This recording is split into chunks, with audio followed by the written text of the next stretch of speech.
Buenas tardes a todos. Damos inicio con el seminario el día de hoy. Para esta oportunidad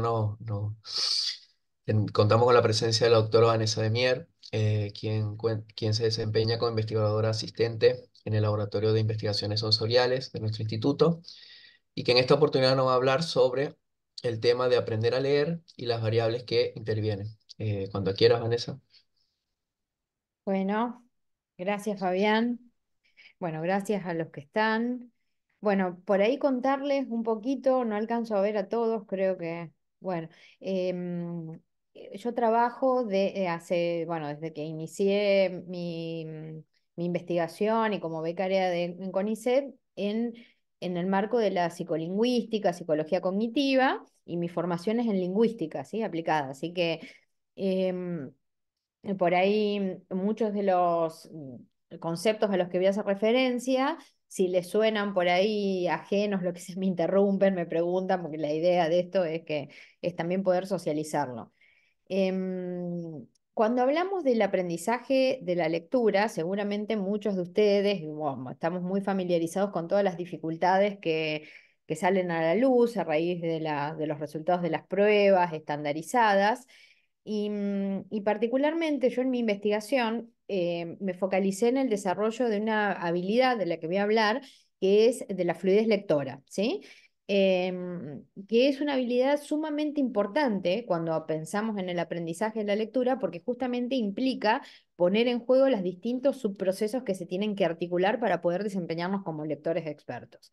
Bueno, acá hay un audio que no sé si lo puedo reproducir, que es de un nene, ¿sí? De una de mi investigación doctoral, pero no sé qué pasa, no alcanzo a... Se ve que no puedo poner play. A ver, ¿será porque está en modo presentación? A ver, perdónenme un segundito. A ver, porque siempre me gusta empezar a ver si se carga. No, bueno, bueno. Es, en realidad, me gusta empezar siempre con alguna, se ve de nuevo, perdón, Fabián. Bueno, me gusta siempre empezar con algún caso, una situación, porque a veces cuando hablamos de dificultades en lectura, sobre todo los que no estamos familiarizados con la problemática a nivel educativo, lo vemos como algo lejano, algo que nos sucedió hace mucho tiempo, aprendimos a leer y es difícil reconstruir ese momento, excepto que o tengamos algún niño cercano, hijo, sobrino, algún familiar en el que veamos o estemos empezando a ver las dificultades en lectura. Este audio es de un nene que grabé para mi investigación de doctorado. Él estaba en tercer grado y decía que no le gustaba leer, ¿no? Y entonces empieza a leer un cuento y claro, Federico se llamaba el nene, es un nombre que le puse de fantasía, lee entrecortado, ¿sí? Lee con pausas, o sea, cortando las palabras, sin ubicar las pausas. Entonces, muchas de las dificultades que nosotros observamos ahora cuando hablamos de las dificultades en lectura, aún en secundario, tienen que ver con esto. En mi investigación de doctorado yo buscaba observar el desarrollo de la fluidez lectora en chicos de segundo, tercero y cuarto grado, ¿no? Se supone que en ese momento es cuando se van consolidando todas las habilidades que están involucradas en la lectura.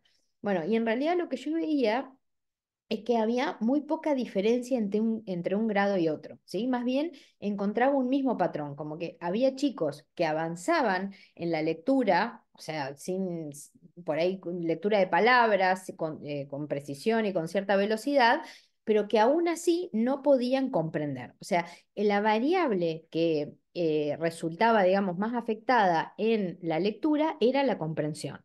Y eso tiene un montón de explicaciones, de las que voy a intentar ahora comentarles, porque hay poca intervención, no solo a nivel de las habilidades más básicas que están involucradas en la lectura, como también a nivel de la comprensión lectora.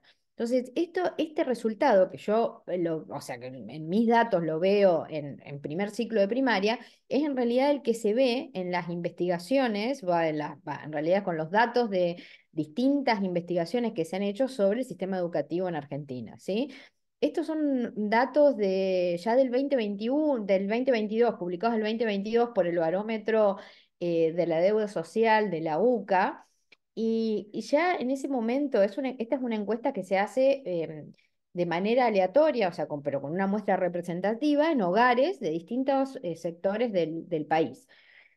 Y ya en ese momento, miren los datos que eran bastante alarmantes. Los chicos no tenían, o sea, no tenían bibliotecas en la casa. La mayor parte de los chicos, de las familias involucradas de chicos entre 5 y 17 años, o sea, hay un patrón, digamos, de cambio también cultural en cuanto a la lectura, no tienen bibliotecas. Entre el 60% de los hogares decían que no cuentan con biblioteca. En todo caso, el acceso al material de lectura es a través del celular, ¿no? Eso ya es algo, un patrón muy distinto tal vez a años atrás. Y además de eso, se identificó que el 50% de las familias no tiene hábitos lector, no hay comportamiento lector en el hogar. Y esto es un dato muy importante porque tenemos o sea, por un lado, familias que están, o sea, que cambiaron sus hábitos en cuanto a la lectura y por lo tanto los niños cambian los hábitos en la lectura.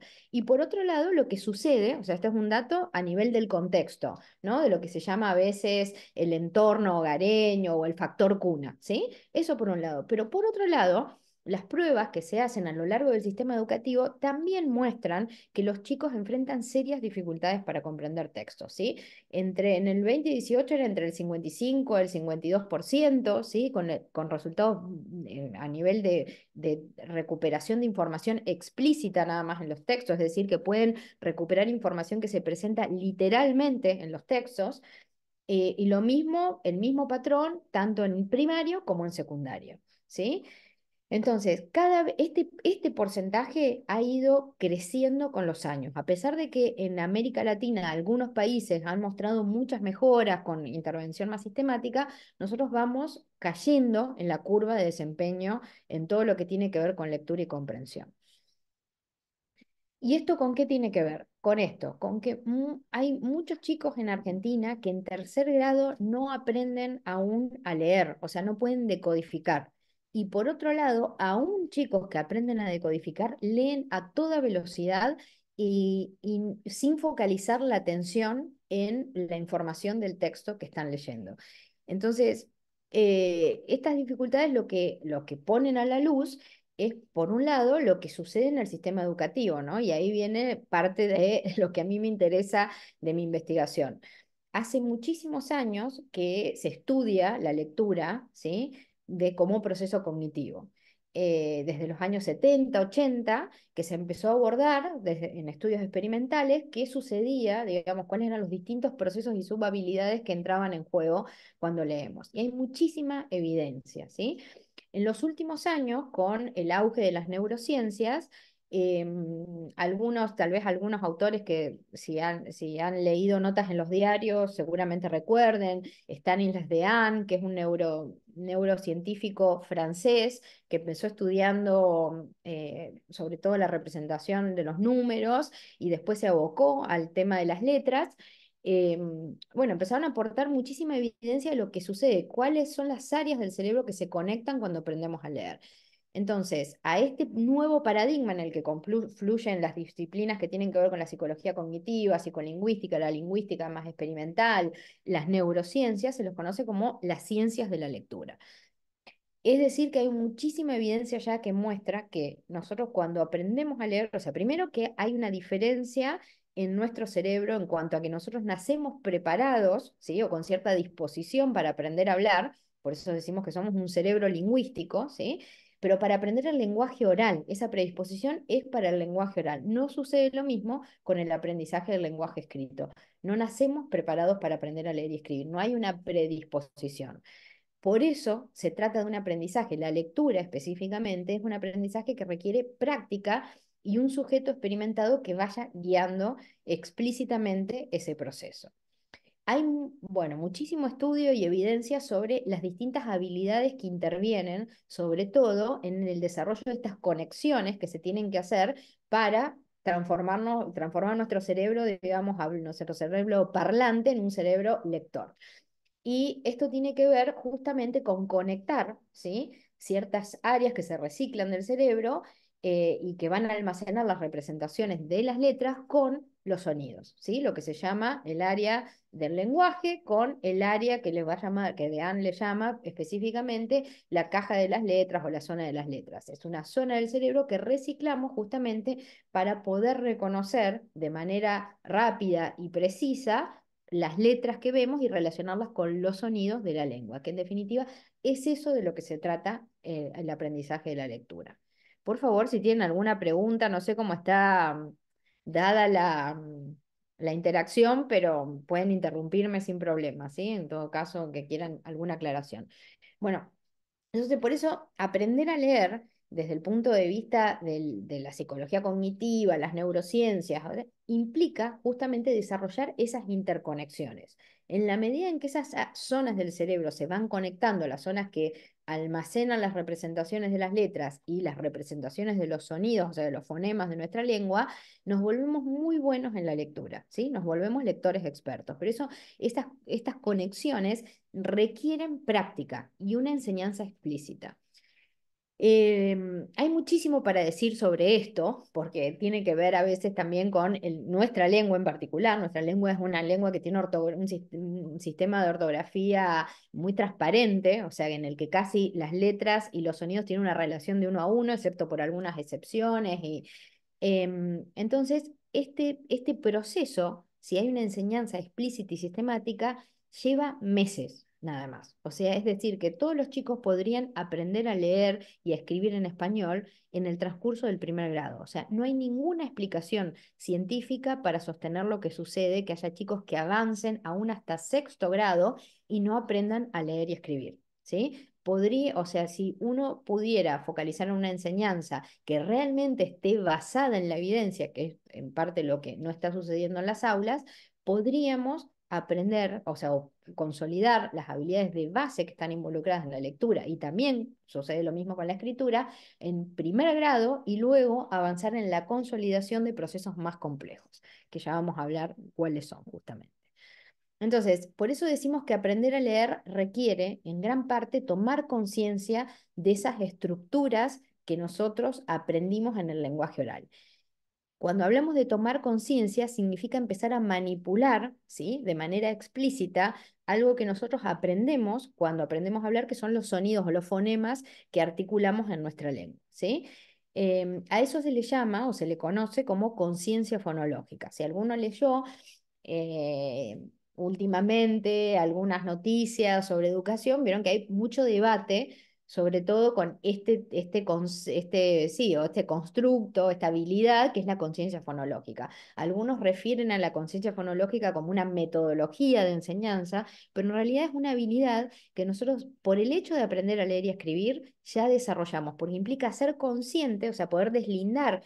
Cuando nosotros pronunciamos una palabra, coarticulamos los sonidos para poder relacionar la letra con el fonema que está representando, lo que nosotros tenemos que hacer es, dentro de la cadena de una palabra, o sea, esa cadena de sonidos que se coarticulan en una palabra, romperlo y poder aislar y reconocer, identificar cada uno de esos sonidos. Eso es la conciencia fonológica. Es una habilidad que desarrollamos en la lengua oral, pero que es una habilidad precursora del aprendizaje de la lectura. ¿Por qué? Porque cuando los chicos pueden acceder a esos sonidos, o sea, deslindarlos en la cadena de una palabra, darse cuenta que adentro de una palabra hay unidades más pequeñas, pueden rápidamente entonces establecer la correlación con las letras y empezar a consolidar estas relaciones que requiere aprender el cerebro para poder leer de manera eficiente, ¿sí? Entonces, por eso decimos que en el marco de la psicología cognitiva, de las neurociencias, hay un aspecto de la lectura al que hay que atender de manera también focalizada, sobre todo en primer grado, sala de 5 y primer grado, que tiene que ver con automatizar esos procesos, ¿sí? En la medida en que nosotros podemos relacionar letras y sonidos y nos volvemos muy eficientes, o sea, podemos relacionarlo sin esfuerzo, que es lo que nos sucede, ¿sí? Inevitablemente, seguramente, cuando ustedes ven algún cartel, lo leen, bueno, ¿por qué? Porque nos volvemos tan buenos en la lectura que lo hacemos automáticamente, no nos damos cuenta, empezamos a procesar información en paralelo, ¿sí? el procesamiento de información en paralelo se da gracias a que automatizamos uno de los procesos de la lectura. Y en este caso va a tener que ver con el reconocimiento de palabras o la decodificación, ¿sí? Pero en un principio se requiere atención y esfuerzo, ¿sí? Y un esfuerzo consciente dedicado en practicar esa habilidad. O sea, no sucede de un día para el otro, se requiere tiempo y práctica y de manera sistemática y sostenida, pero se puede lograr muy rápido. Eso es lo bueno y lo que se sabe a partir de muchísimas investigaciones en esta línea.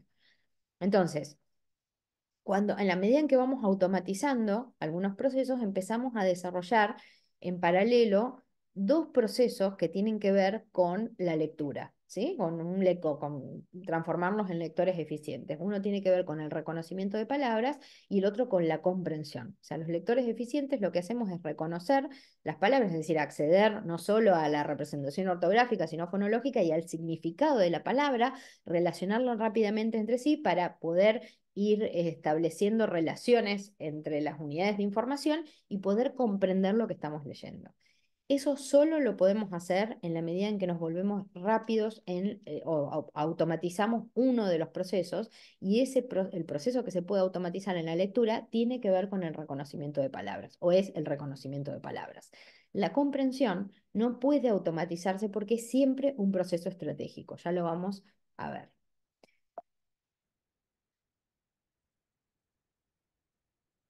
Bueno, para poder un poco pasar en limpio y explicar de qué se trata la lectura, este es uno de los modelos, hay muchos modelos formulados desde la psicología cognitiva, este se conoce como el modelo de la cuerda o de la soga, y es uno de los más citados, un modelo clásico, y lo que busca, lo formuló una investigadora americana, Scarborough, y ella lo que buscaba justamente es dar cuenta de cómo nosotros nos volvemos eficientes en estos dos procesos que se tienen que desarrollar en paralelo y esos procesos empiezan a articularse para poder desarrollar una lectura eficiente.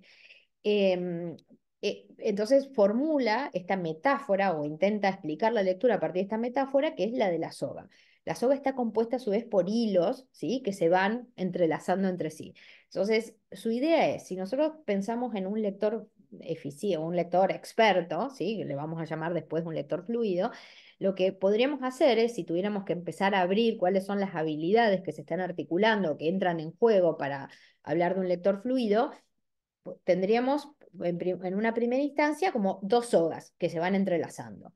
Una va a tener que ver con los procesos que se vuelven más automáticos con la práctica y otro con las habilidades que se conocen como habilidades de nivel superior, que tienen que ver con las habilidades de comprensión del lenguaje, que son cada vez más estratégicos. O sea, esta parte de arriba, estas habilidades de nivel superior, nunca se automatizan todo el tiempo. O sea, cada vez que nosotros leemos un texto, tenemos que poner en juego de manera estratégica, o sea, darnos cuenta si hay palabras que no conocemos, si las estructuras lingüísticas están resultando demandantes por la manera en la que escribe ese autor, si tenemos que hacer una inferencia, ¿sí? Bueno, entonces, estas habilidades solo, o sea, van a ser siempre estratégicas, solo las vamos a poder utilizar de manera estratégica, es decir, consciente y en función de poder entender lo que estamos leyendo. Por el contrario, hay otro grupo de habilidades que tienen que ver con el reconocimiento de palabras que requieren automaticidad, es decir, que se tienen que volver precisas, automáticas, sin esfuerzo, para que la atención, ¿sí? Para que nuestra atención se focalice justamente en el proceso más demandante de la lectura, que es la comprensión. Entonces, en el reconocimiento de palabras entran en juego el conocimiento de lo que decíamos recién, la habilidad de conciencia fonológica, el conocimiento de las correspondencias, la relación que hay entre las letras y los sonidos, porque cada vez que vemos una palabra tenemos que activar esa relación, y por otro lado, la recuperación rápida y eficiente del significado de esa palabra a partir de distinta información morfológica, contextual, etcétera.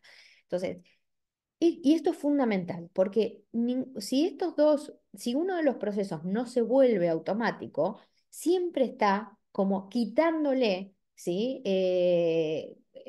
sí, quitándole posibilidades al otro, ¿sí? De realizarse. Y eso es lo que sucede cuando los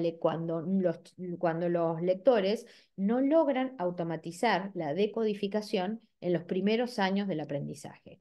Lo llamativo es que en nuestro entorno aún no es solo una dificultad en el primer ciclo de primaria, sigue hasta segundo ciclo de primaria, secundario, y aún en la universidad hay estudiantes que tienen dificultades, digamos, todavía para leer palabras, o sea, que leen palabras con muchísima dificultad. Esa habilidad es central para la comprensión porque lo que hace es justamente liberar recursos atencionales. Entonces, cuando pensamos en la fluidez, ya voy, es muchísima información para poquito tiempo. Bueno, cuando hablamos de la fluidez, justamente nos referimos a esto. Es como un constructo que tiene que ver con la realización en simultáneo, ¿sí? De la decodificación y la comprensión. Un lector fluido es un lector que lee con precisión y con velocidad palabras, pero que comprende lo que está leyendo. Algunas definiciones como más tradicionales de fluidez, sobre todo las que venían desde los años 70, habían puesto foco sobre todo en el reconocimiento de palabras, justamente porque lo que se observaba es esta relación que hay o correlación muy, muy alta entre los lectores que tienen mayores habilidades para leer palabras o que logran decodificar palabras sin dificultades y la comprensión, es decir, cuanto mejores habilidades tenían para leer palabras, mejor también desempeño tenían en la comprensión. Y por el contrario, si había dificultades para leer palabras, también tenían dificultades en la comprensión. Y esto justamente se explica por la relación que decía recién. Si hay dificultades todavía para reconocer una palabra, ese proceso se vuelve problemático, entonces se lleva toda la atención, la capacidad atencional para poder resolver la tarea y no queda, ¿sí? No quedan recursos para destinar a la comprensión, que es el proceso al que atendemos en realidad cuando somos lectores fluidos. Bueno, esto es lo que les decía recién. Entonces, en un momento se puso mucho foco en el reconocimiento de palabras con velocidad y esto llevó, y ahí empieza como el desfasaje entre las prácticas educativas y lo que sucedía en la investigación. Em, Porque llevó cuando se puso mucho foco desde la investigación empírica en estudiar esta relación que se observaba entre el reconocimiento de palabras y la comprensión, en la enseñanza se trasladó, digamos, como a esta idea de practicar la velocidad, ¿sí? Se leían listas de palabras, pensando en que esa habilidad era crítica para la comprensión. Y olvidando, dejando de lado otras habilidades que sabemos que se tienen que trabajar también en paralelo para justamente poder comprender los textos que estamos leyendo. Entonces, llevó como a un extremo en las prácticas de enseñanza y después hubo una reacción que llevó a focalizar solo en la comprensión, ¿no? En la parte como textual. Es como que iban de la palabra al texto. Mucho de eso hay en nuestro medio, todavía bastante mezclado, en cuando se habla de los problemas metodológicos en la alfabetización inicial, que tal vez muchos de ustedes escucharon.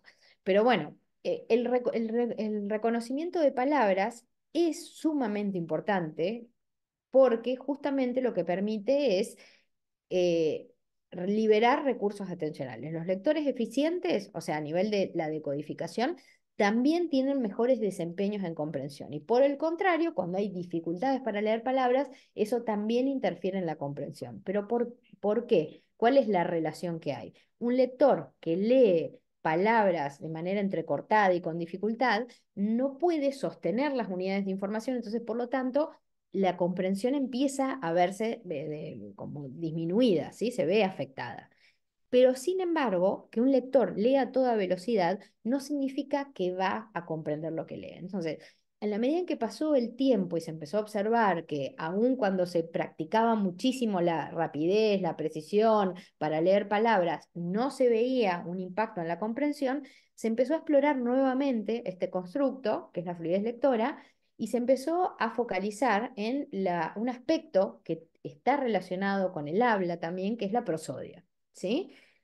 La prosodia es un aspecto del habla que, para decirlo de manera simple, es la entonación con la que nosotros marcamos, a veces ponemos foco, ¿sí?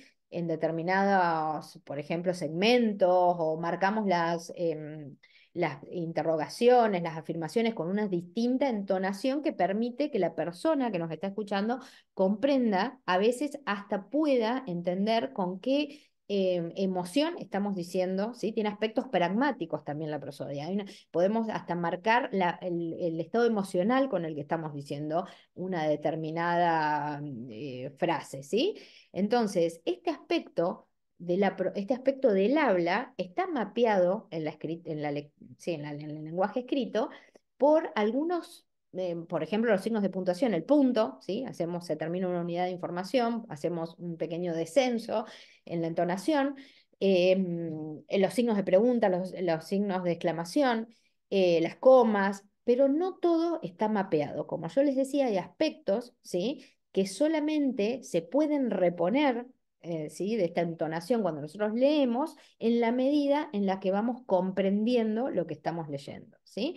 Entonces, a partir de eso, muchas investigaciones empezaron a buscar cuál era en el curso del desarrollo el rol que tenía la prosodia y cómo se iba desarrollando desde la prosodia a nivel de la palabra a las oraciones y al texto, ¿sí?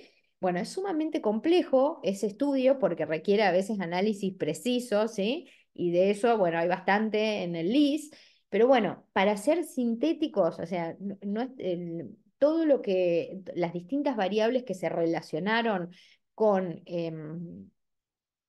con la lectura, o con la fluidez lectora específicamente, fueron exploradas como en distintos momentos y aún actualmente están en desarrollo, ¿sí? Algunos hablan de la fluidez lectora como un sinónimo de la lectura experta o expresiva o comprensiva, ¿sí? Hay distintos matices que se le dan. Por eso siempre que se habla de fluidez lectora es importantísimo definirla, ¿sí?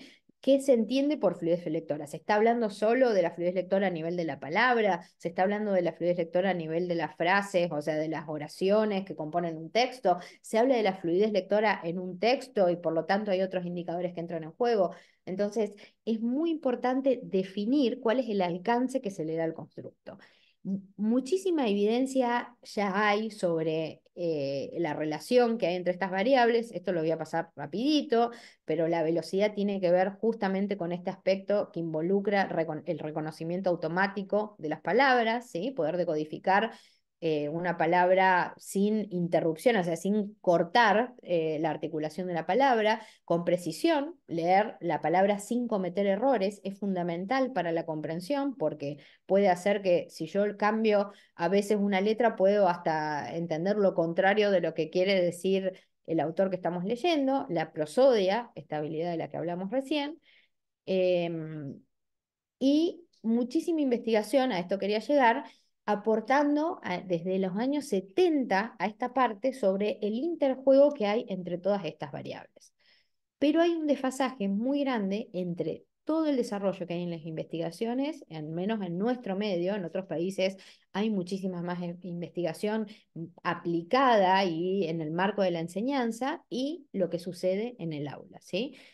En primer lugar, hay poca intervención en términos de las habilidades que se consideran precursoras, esto que yo les decía, lo de la enseñanza explícita de las letras, la conciencia fonológica y el rol que tiene para aprender a leer, la enseñanza explícita y sistemática de la lectura de palabras, porque es una habilidad que requiere atención, la enseñanza explícita y sistemática de la comprensión, la enseñanza explícita y sistemática de la fluidez como una habilidad que va justamente a poner en juego estas dos variables que sabemos que se tienen que desarrollar en paralelo para poder desempeñarnos como lectores expertos. Bueno, y en ese marco yo hice mi tesis de doctorado, ¿sí? Lo que les comentaba al inicio.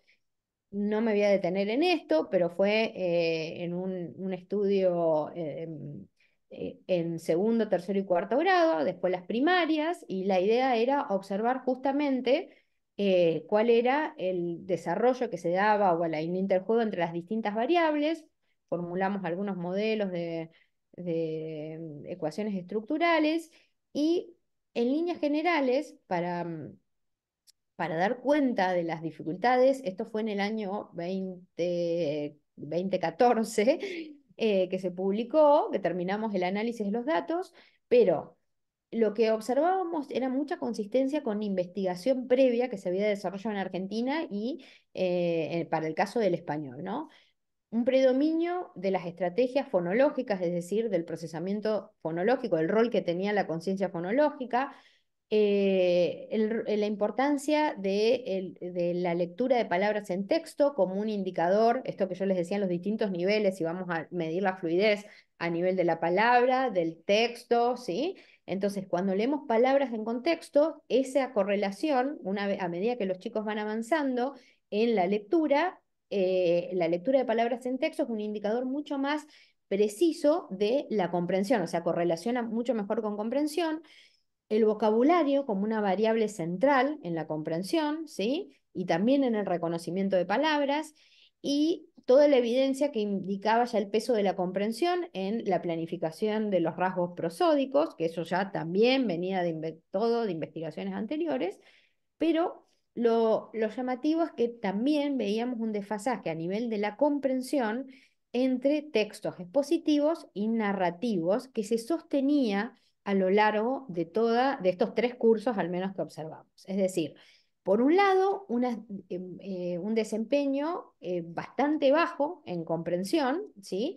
Sostenido, ¿sí? En los 3 grados, pero además una diferencia significativa en comprensión entre textos narrativos y textos dispositivos. ¿De qué habla esto? De que muchas de las prácticas de enseñanza estaban más focalizadas en textos narrativos tipo cuentos que en textos dispositivos, que son muchas veces los más demandantes a nivel del procesamiento de la información, porque son los con los que vamos a aprender contenidos en las distintas disciplinas, ¿sí?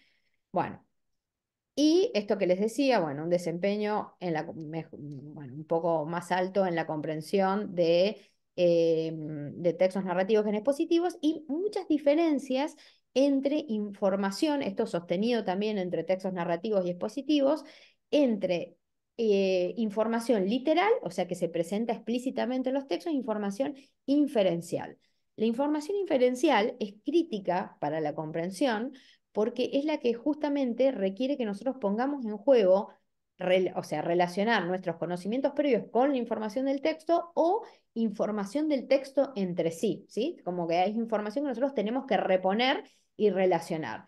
Bueno, y esa habilidad se puede enseñar también, o sea, se puede transformar en una estrategia. ¿Cuándo? Cuando se enseña, sobre todo en segundo ciclo de primaria, a reconocer, ¿sí? Qué conocimiento se está poniendo en juego, si se está relacionando con información previa del texto, si hay un conocimiento previo que se está poniendo en juego para poder entender lo que está diciendo el texto en ese momento. Y bueno, los resultados, lo que les decía recién, resultados muy bajos en comprensión en todos los grupos. O sea, no había diferencias significativas entre segundo, tercero y cuarto grados, lo cual hizo muy difícil publicar los resultados en revistas por ahí especializadas en lectura, sobre todo en inglés, porque es como parecido, o sea, de hecho en la muestra lo que se observa es como un patrón de desempeño en el cual no hay grados, ¿sí? O sea, hay una dificultad que se sostiene y no se observa un cambio a nivel del nivel en las estrategias. Y a partir de eso es que empezamos a pensar en la necesidad de pensar materiales no solo para el aula y para la formación docente. Y ahí es como que viene, bueno, esto es lo que les decía recién, el que les mostré al inicio. Algunos chicos de tercer grado son 2 situaciones diferentes, ¿no? Uno que tiene muchas, no sé si alcanzan a ver, palabras en texto, lee mucho, es como si lee mucho más rápido, ¿sí? Y con mayor precisión, ¿sí? El primero, el primer gráfico, pero sin embargo, el patrón el desempeño en comprensión es el mismo que el otro niño que tiene menor velocidad y precisión. Y entonces esto lo que nos llevó a pensar es la necesidad de plantear, por un lado, materiales para la formación docente en nuestra línea y materiales para el aula. Y ahí es donde viene lo último que tal vez voy a llegar a contarles rapidito. Bueno, esto sí quiero decirles, pero creo que ya lo sabemos. Hay un investigador americano que se llama Stanovich, Kate Stanovich, que investigó, hizo un estudio longitudinal comparando lo que él llamó buenos y malos lectores, ¿sí? Bueno, que por ahí en nuestro medio es difícil plantearlo en esos términos, pero se refiere al desempeño, chicos que leen y comprenden y chicos que tienen dificultades para comprender lo que leen, ¿sí? O alguna dificultad. Y lo que empezó a observar es una brecha la brecha que se marca desde el inicio a esos dos puntos, ven que en los puntos del inicio entre buenos y malos, la diferencia que hay entre buenos y malos lectores, una brecha que se va agrandando en la medida que los chicos avanzan en el sistema educativo. ¿Sí? Es decir, los malos lectores son los que encuentran cada vez más dificultades para leer y mayores problemas, ¿sí? Para aprender en la trayectoria escolar, menos motivación, necesitan leer más y son los que menos leen porque no se sienten motivados. Y por el contrario, los buenos lectores, o sea, los que aprenden a leer o tienen buen desempeño ya desde el inicio, son los que van progresivamente avanzando en sus habilidades.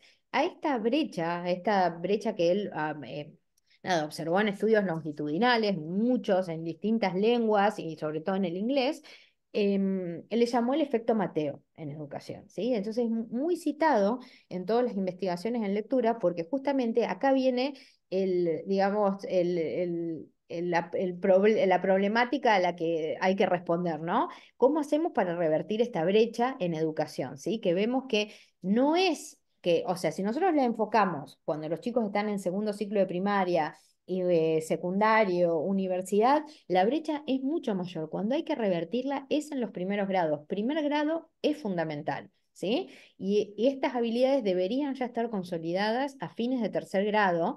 Tendríamos que estar hablando de un lector fluido, un lector que puede leer textos narrativos, expositivos. ¿Va a enfrentar dificultades? Sí, porque como les decía antes, la comprensión siempre va a ser demandante y a nivel de las estrategias que tenemos que poner en juego, pero la única manera en la que podemos tener más chances de poder resolver satisfactoriamente esas dificultades es cuando esas habilidades están consolidadas desde el inicio. Y en nuestra lengua hay muchísimos factores que indican que hasta es ventajosa, ¿no? En cuanto. Bueno, entonces, a partir de esto, y voy a cerrar bastante cortito, es como se empezaron a plantear en distintos países desde los años, sí, desde los años 70 y 80, programas de fluidez, ¿sí? Y los programas de fluidez en realidad lo que focalizan es en la práctica repetida, o sea, la lectura en voz alta y repetida de textos. Ahora bien, eso uno lo puede hacer de manera, digamos, más intensiva o leyendo el mismo texto y repitiéndolo o alternando estrategias que pueden hacer que la situación resulte más lúdica. Bueno, y en eso estamos. En el año, les quiero mostrar un poquitito para cerrar, porque eso es en lo que estoy ahora en este momento. En el año 2023 adaptamos un programa que habíamos empezado a armar, que en realidad está en desarrollo, ¿sí? Aún. em, en el año 2018, por ahí está Humberto, por ahí me puede recordar, en el año 2018 presentamos un proyecto, ¿sí? En una convocatoria de San Andrés, en la que justamente era para generar propuestas innovadoras en el ámbito educativo. Y presentamos una propuesta que era para desarrollar justamente una aplicación de fluidez lectora, ¿sí? Nos subsidiaron el proyecto por distintos motivos, con el tema de dificultades a nivel de conseguir programadores y el contexto del país. Se fue nada, postergando y en este momento estamos desarrollando esa aplicación en conjunto con un convenio que queremos terminar de concretar este año con la empresa Globant, que donan como parte de su tiempo para poder armar esta aplicación. La idea de esa aplicación es que justamente tenga modelado y posibilidades de practicar y evaluando siempre la comprensión de los textos y van textos que van desde más sencillos a cada vez más complejos, ¿sí? Pero en paralelo, el año pasado, a partir de también de un convenio con la Ciudad de Buenos Aires, adaptamos este programa, ¿sí? En realidad, bueno, pasé parte de esas actividades a un formato analógico, o sea, un cuaderno. y se aplicó de manera piloto en los terceros grados de la ciudad de Buenos Aires. Algunos, bueno, de educación, los de gestión estatal, creo que en su mayoría, y de gestión privada, un porcentaje. Y lo que se observó es que justamente en tercer grado, bueno, primero había un grupo, se identificó un grupo de chicos que aún no tenía habilidades para leer palabras, o sea que por lo tanto no pudieron ingresar al programa de fluidez, porque el programa de fluidez justamente para terminar de consolidar esta articulación que decíamos, esta habilidad para poder decodificar o leer, reconocer las palabras y comprender, entonces por eso se trabaja a partir del modelado y la lectura en voz alta, y entonces no entraron al programa y otro grupo que aplicó de manera piloto, ¿sí?, los materiales y los resultados fueron bastante, bueno, estos son algunos de las capturas de los materiales, todos tienen, van desde textos también, desde más simples a más complejos, proponiendo distintas alternativas. Y por ahí me quedaría con esto para cerrar, porque tenía un montón de resultados más detallados, pero lo último que les quiero decir es que lo que pudimos observar, y estos resultados están ahora, estamos terminando de procesar para poder publicarlos, pero que el 70% de los chicos pudo avanzar, ¿sí?, en la lectura con la asistencia y la práctica sistemática del docente. Es decir, lo que requiere la lectura, en definitiva, es enseñanza explícita y tiempo de práctica.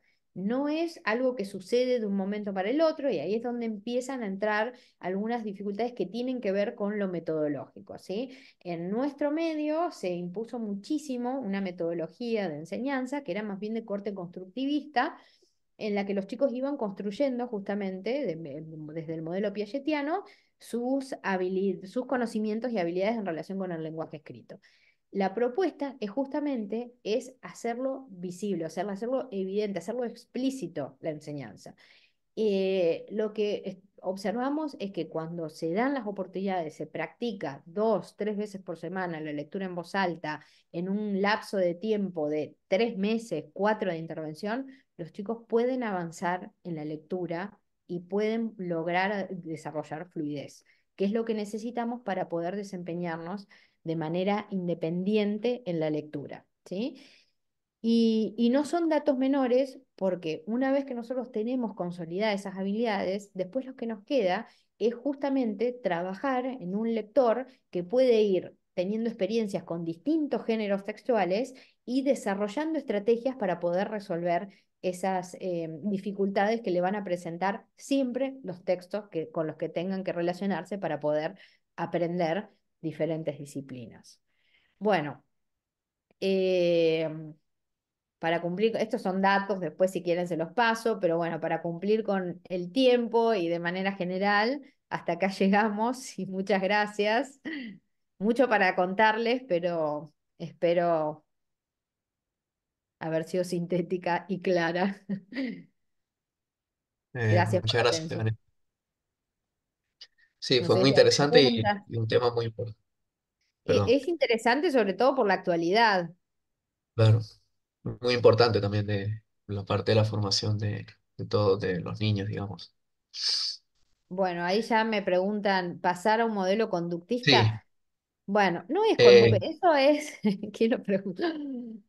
Sí, bueno, Ariel y Karen preguntan. No, no es pasar un modelo conductista, porque en el marco del constructivismo, o sea, el constructivismo es bastante amplio. Uno podría pensarlo desde un constructivismo más vygotsquiano y el sujeto experimentado tiene un rol mucho más activo, si se quiere. Lo que creo que ha sucedido en los últimos varias décadas en nuestro país es que se llevó a un extremo el constructivismo, ¿sí? Eso no sé si en distintos países como México, aún en Chile, que es un poco más ecléctico, el constructivismo se utiliza en educación, pero no llevado a un extremo como el que ha sucedido en nuestro país. Miren, para ponerles un ejemplo, en muchos, no digo que en todas, pero en la mayor parte de las escuelas de Argentina se enseña a leer, eso no lo dije, por eso les digo, hay un montón de información con letra mayúscula de imprenta.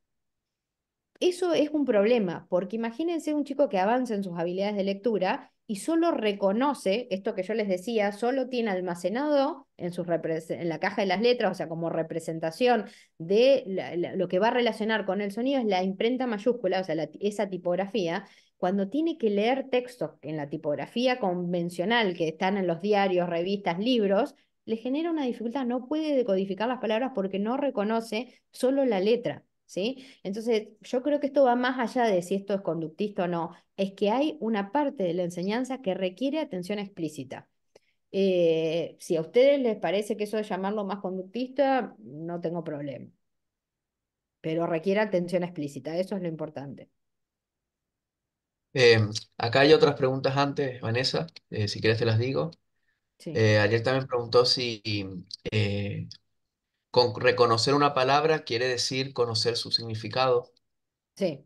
Reconocer una palabra significa poder activar la representación ortográfica, fonológica y el significado. Por eso está muy Perfecto. relacionado el vocabulario. Bueno, y eso es otra variable que requiere también enseñanza explícita, ¿no? El vocabulario es central para todo el desarrollo de conciencia fonológica y también para la comprensión. Hay distintas dimensiones que tiene el conocimiento del vocabulario que inciden y correlacionan con distintos aspectos de la lectura. Y por otra parte, más abajo, él también pregunta de que si teniendo en cuenta lo que decís respecto a la prosodia y la comprensión lectora, mejor esta última con la lectura en voz alta. Sí. Sí, sí, porque cuando se lee en voz alta, lo que vas haciendo es justamente ir modelando y andamiando o haciendo, haciendo visible, digamos, por ejemplo, en donde colocas, cuando colocamos las pausas en la lectura, nosotros lo que hacemos es empezar a procesar las unidades de información y relacionarla con la oración que viene, que se va a ir integrando, ¿no? Eso tiene que ver con el conocer también el proceso de comprensión en particular, que implica construir una representación mental de lo que vamos leyendo.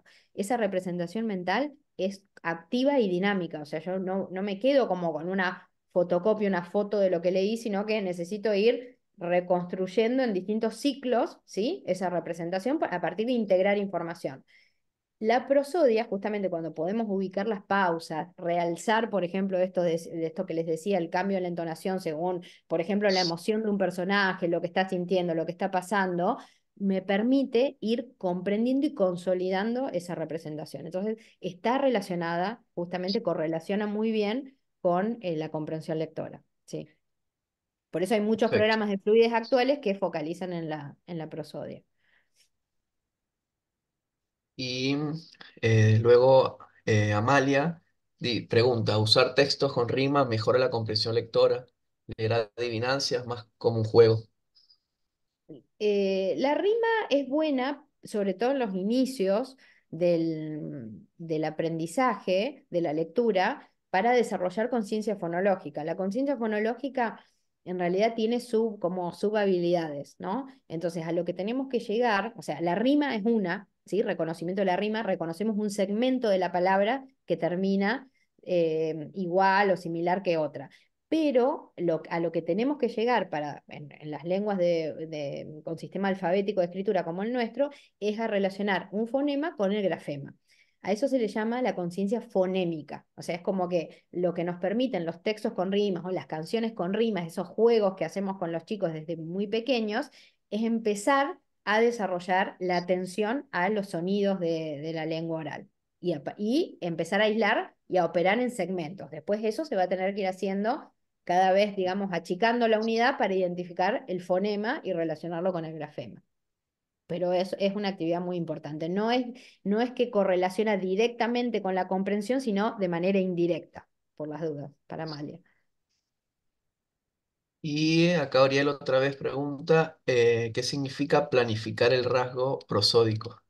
Bueno, para eso, esa es ahí, por eso les digo, ahí se ponen en juego todos los mecanismos, o sea, la comprensión. Yo necesito primero procesar la información para poder después, decirlo en voz alta con la entonación que estoy planificando. O sea, retener esa información del sentido, de lo que voy a decir y poder decirlo en voz alta con esa entonación, ¿sí? Entonces eso requiere una planificación. Al principio va a también requerir atención, ¿sí?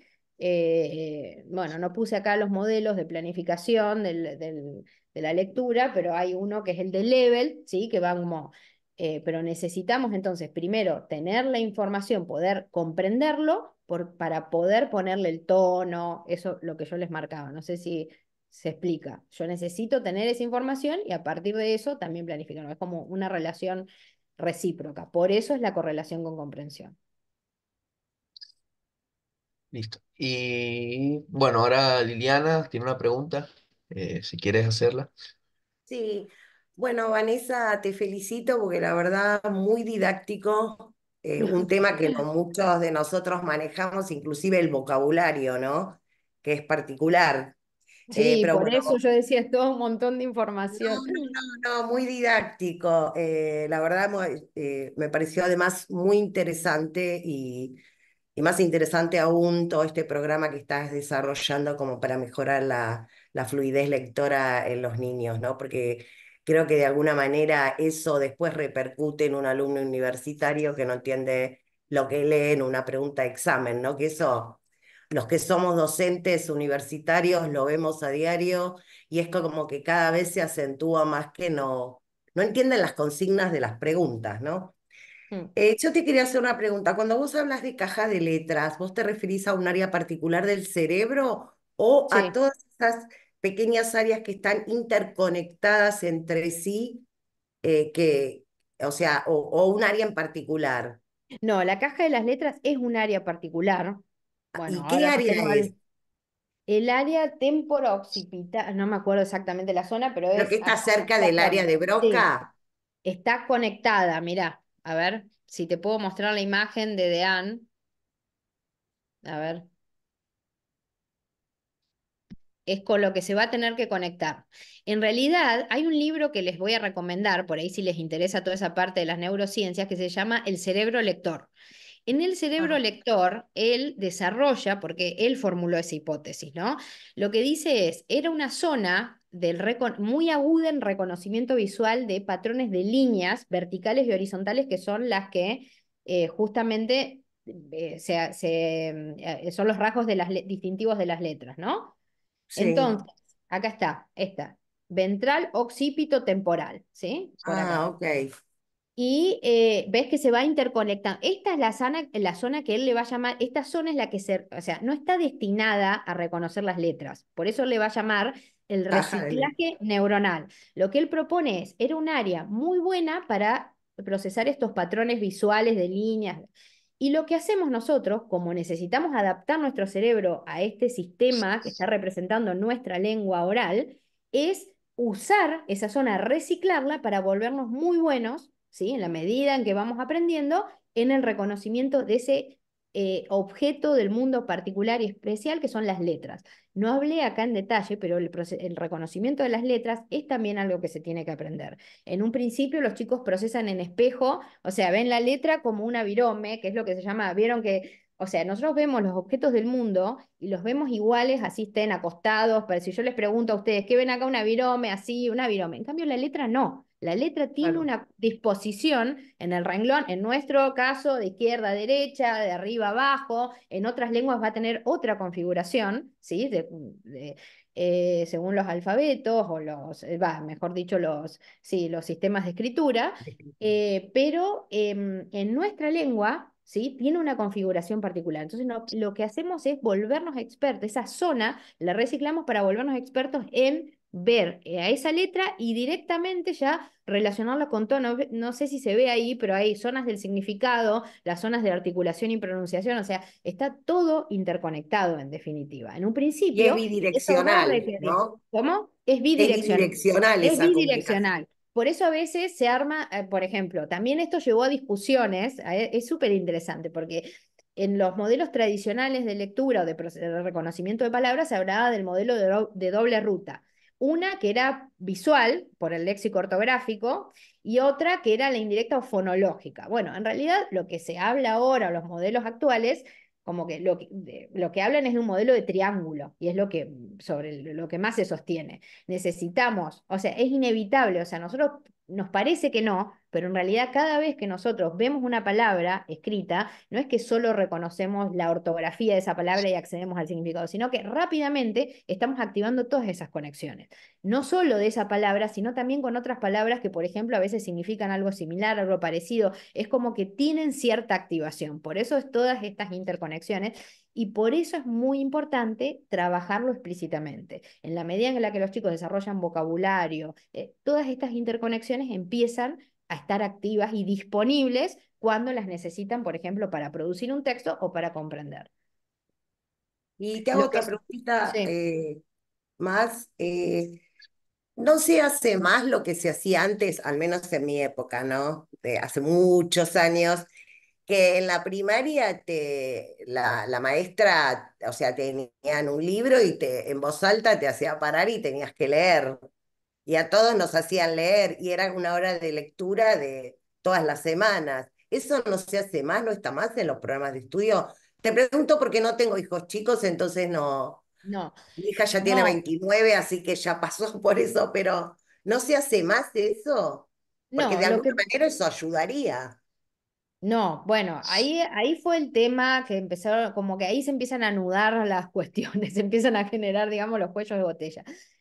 Muchas de esas prácticas venían de esto que yo les decía cuando se focalizó mucho en la lectura en voz alta, pero sobre todo de listas de palabras o de leer rápido, esto de leer en voz alta, pero no se hacía hincapié en la comprensión. Entonces era esto de pasar al frente, a veces leer y como que quedaba la práctica de, más que nada, como exponer a alguien a que pasaba y leía al frente, que lo tenía que a veces practicar solo o leía como le salía. Los programas de fluidez ahora lo que hacen es justamente es trabajar en el marco de la respuesta a la intervención, o sea, es decir, esto no lo pude ahora decir, pero bueno, hay que inmediatamente, apenas los chicos entran a primer grado, segundo, tercero, medir, o sea, tomar una evaluación, un diagnóstico, de una lectura en voz alta para reconocer las habilidades. Y después lo que se va trabajando y modelando es la lectura en voz alta, pero con distintas estrategias de modelado y de intervención muy activa de parte del docente. Es decir, los chicos no Claro. van a pasar y leer solos, sino que primero el docente va a leer en voz alta y va a modelar con distintas estrategias. Después van a practicar, por ejemplo, en parejas. Después cada uno lo va a hacer solo para poder leer en voz alta. Entonces hay distintas instancias de práctica con el texto hasta que los chicos se sienten confiados o que lo pueden hacer solos. ¿Sí? Se trata de practicarlo hasta que cada uno lo puede hacer y lo puede lograr de manera independiente y al mismo tiempo se trabaja la comprensión.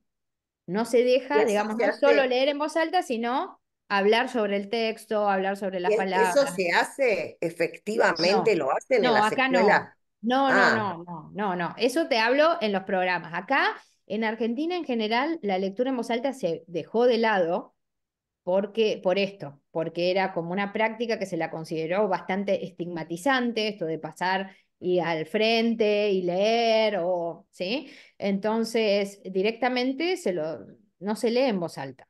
Ahora, de a poquito, se está empezando de nuevo así, entendiendo la importancia que tiene, pero se dejó de lado por mucho tiempo. Sí. No digo que en claro, todos los pero colegios, ¿no? digamos, Pero estigmatizante, no sé, yo no me acuerdo de haberme sentido mal porque me confundí, la maestra me corrigió. O no, no, sea, bueno. me parece que fue en detrimento y ahora se sufre en la universidad todo esto de que no sepan leer, no entienden lo que leen, o sea, porque desaprueban los exámenes y eso, y no sé si sea falta de estudio, es que no entienden, no es falta de Sí. estudio.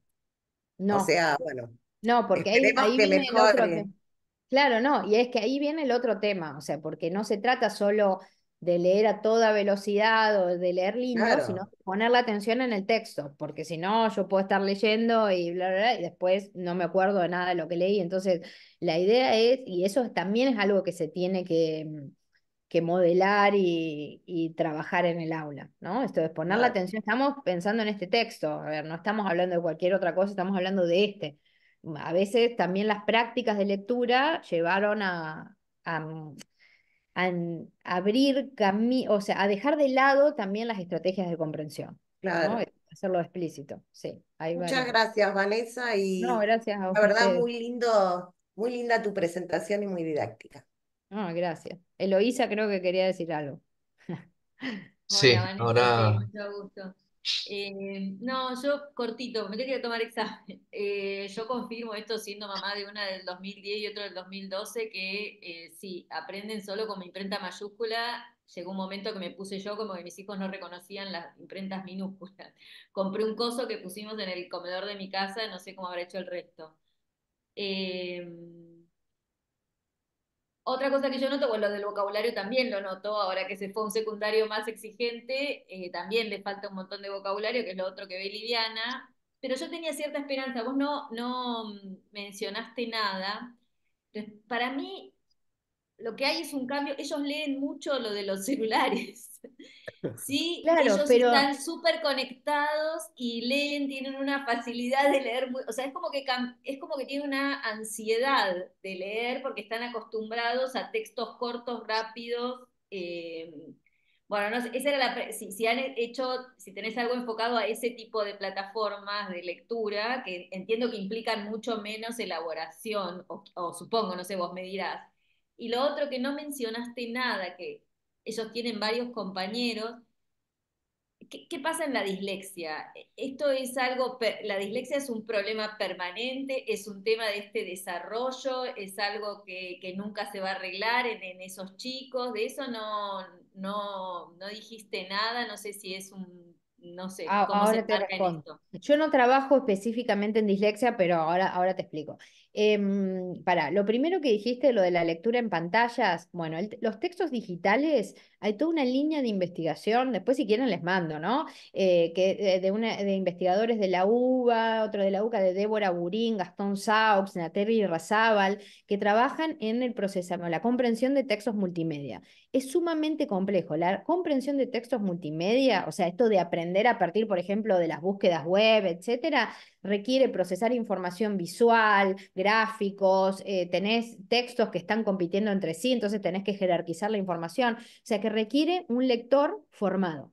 Que todas estas estrategias de las que estamos hablando estén de base para poder. Ahora, lo otro de la lectura de textos en el celular, textos cortitos, como vos decías, el tema es que te quedás con eso, justamente. Por lo general son textos que tienen estructuras muy simples, vocabulario familiar, entonces no es que un programa de lectura va a ser suficiente con eso. Vos necesitas, la escuela tiene el rol, y justamente me parece que es fundamental, porque tiene que dar eso otro, que uno no tiene cotidianamente.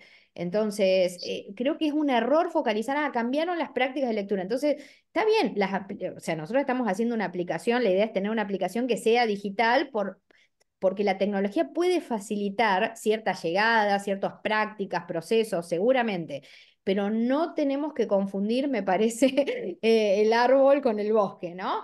Nosotros tenemos que verlo completo, ver el proceso completo. Después hay algunas cuestiones prácticas que seguramente van a ir cambiando como fueron, ya cambiaron, van a ir transformándose con la tecnología. Hay muchos chicos que trabajan, muchos chicos que directamente mandan audios, no escriben, bueno, o que le dictan y el texto, bueno, hay muchísimos procesadores. El tema es que esa tecnología, en realidad, para poder, digamos, después ser buenos también, no solo ser el que consume la tecnología, sino en algún momento poder tal vez hacerle y diseñarla, requiere manejarlo. O sea, manejar la tecnología de base que es el lenguaje escrito.